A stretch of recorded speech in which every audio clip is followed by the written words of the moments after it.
नमस्ते, मैं हूं अंतिमा पांडे। अपने YouTube चैनल पर आप सभी दर्शकों का स्वागत एवं अभिनंदन करती हूं।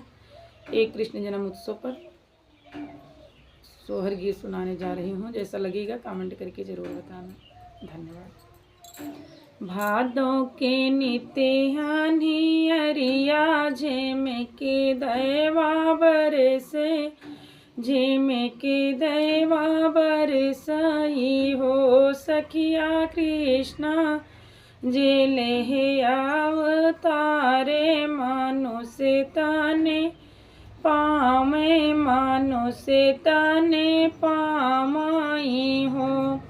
मैया के कुसमी जी गिरिया ललन मुख चुम्मई, ललन मुख चुम्मई हो।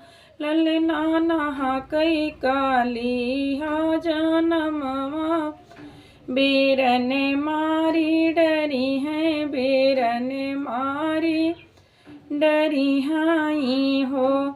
चुप रहा मैया तो मनवा धीर धरा, मनवा धीर धरा हो।